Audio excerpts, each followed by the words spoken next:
I'm the Nostalgia Critic guy. Remember it so you don't have to. We all know about movies that are so bad they're good.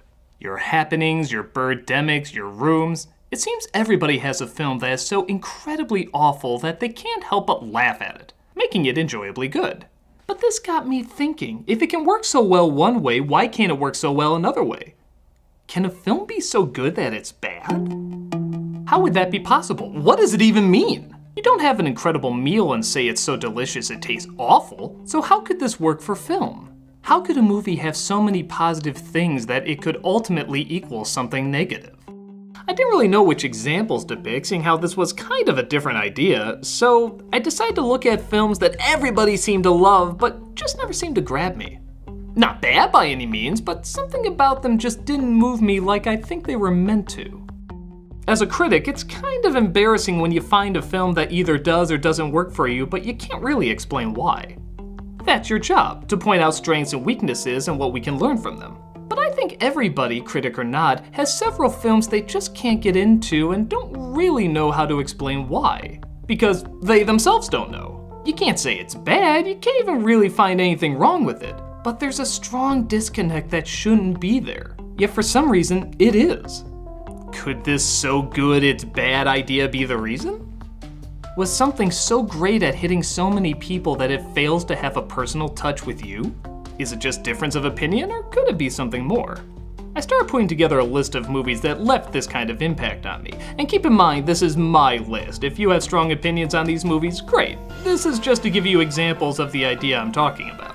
What should technically be great, but doesn't feel that great for some reason. The first one I could think of was The Truman Show. Everyone said this was a phenomenal, clever, comedy/drama way ahead of its time.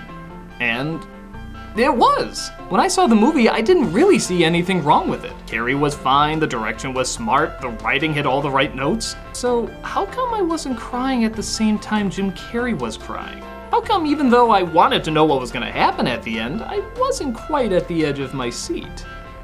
Could it be the style was too good, creating too much of a disconnect from the character? Even if so, that distance would help me see him as an average Joe, still making me feel sorry for him.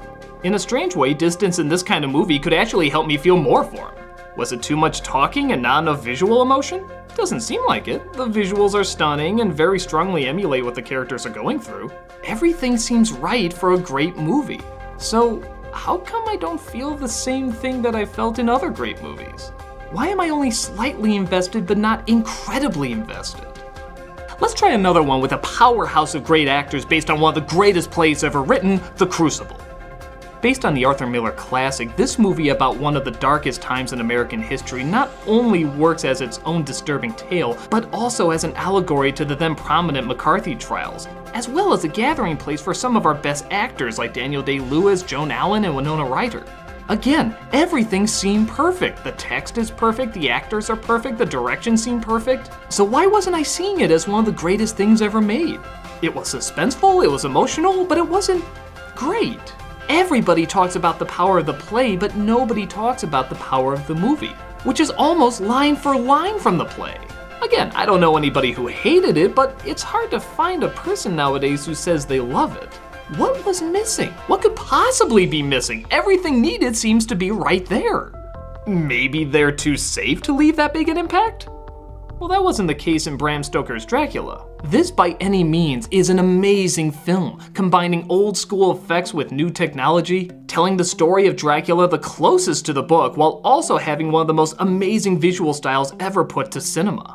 It was faithful, it was smart, it was clever, it was amazing, absolutely amazing. And yet the reaction from everybody is always the same. These are again great performances, for the most part. Amazing visuals and even clever storytelling. But still, a lot of people, including myself, can't quite get that sucked into it. Despite it being very different and unique from any other telling of Dracula, while also, strangely enough, being the most faithful. Maybe some of it has to deal with the element of surprise. Films like In the Bedroom and Cinema Paradiso were nominated for Oscars when they came out, and you can clearly see why. They deliver the good movie you think you're going to get, and that's about it. You watch a little bit of the film and you can figure out very quickly what kind of movie it's going to be. And it does it with a lot of skill and passion. But nevertheless, you're aware of what you're going to get, so nothing really catches you off guard. I don't know if it's unpopular to say or not, but you can kinda say the same thing about E.T. Everyone thinks this invented the hiding a cute something story, but this has been done many times in movies prior. E.T. just made it the most popular and inspired the most ripoffs. With that said, even though it's done well, don't you know every step it's going to take? Even though it does it beautifully and with great patience, can't you predict every moment before it happens? Now, this isn't always a bad thing. We've seen lots of other movies we could predict beginning to end, and we still love them. All these films I've listed add their own uniqueness to make them stand out, even if we can kind of predict them. So why is it so hard for so many to get behind them nowadays? E.T. was huge when it first came out, and we still remember it, but admit it, it's not as celebrated now as it was back then. Unlike some other children's classics that get more and more popular with time. But again, there's seemingly nothing wrong with it or any of the other movies I was talking about. Everyone can identify with them, but they're not generic.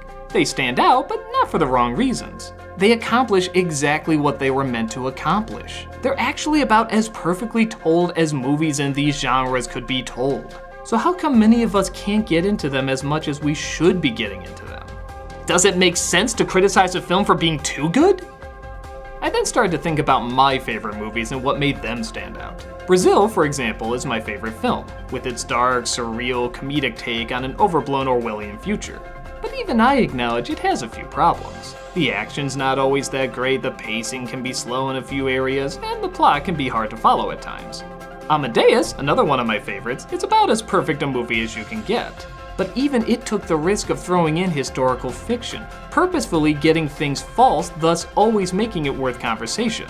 I don't think the film would have been as strong if it just told the straightforward story of Mozart. It would have been good, but not great. As I started to think more and more about my favorite films, I started to realize maybe perfection really does lie in imperfection.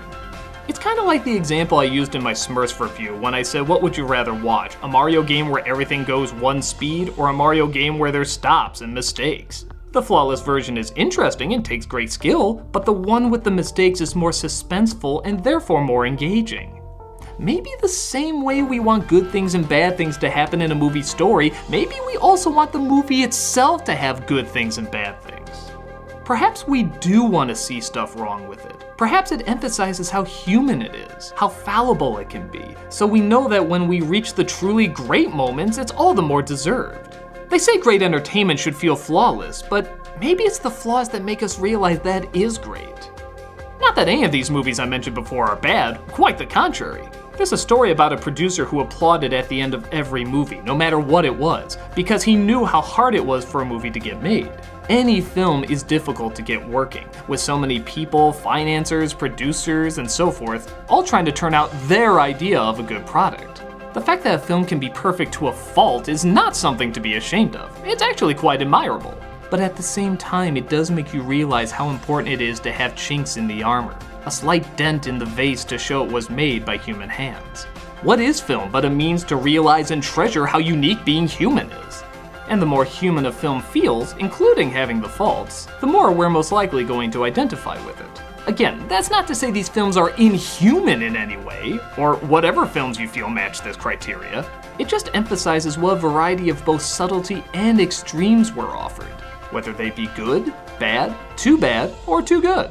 I feel like I can't be alone in noticing this in certain movies, but as always, all art is subjective. So tell me in the comments below what films you've come across that left a similar experience. The films that you know should be phenomenal, but don't feel phenomenal to you for some reason, even though nothing seems to be wrong. I'm not saying they need to be judged or ridiculed, but they can at least be explored.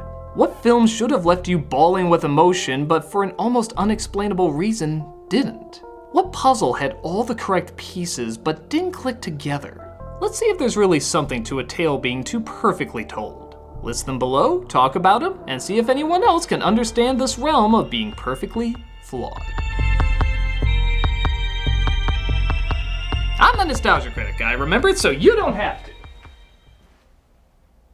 Let's do this. Coming next week, it's the review of Ghostbusters 2016. Time to see what all the fuss is about.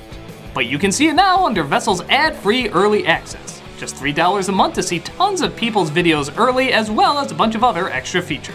Check it out and get the early scoop.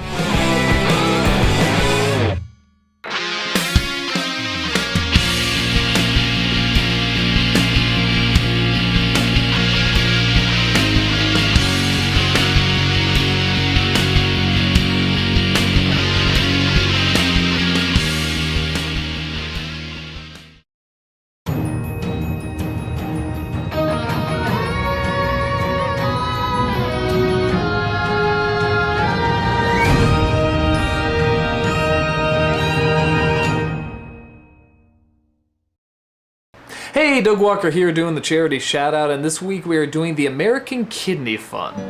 This is the nation's leading nonprofit working on behalf of the 31 million Americans with kidney disease. Their mission is to help people fight kidney disease and live healthier lives. And they fulfill that mission by providing a complete spectrum of programs and services, with prevention activities, top-rated health educational resources, and direct financial assistance enabling 1 in 5 U.S. kidney patients to access life-saving medical care. They invest in clinical research to improve outcomes for kidney patients and fight tirelessly on Capitol Hill for legislation and policy supporting the issues that are important to people that they serve. And this year they are celebrating their 45th anniversary, with 63,000 individuals, corporations, and foundations whose charitable support sustains their mission. They spend over 97 cents of every donated dollar on programs that directly serve and educate patients and the public. And yes, they got an A+ on charity ratings, the highest rating you can get. You can check out their website or their YouTube channel to see not only all the good work that they're doing, but how you can help continue that good work. Go, check it out, and see the big difference you can make.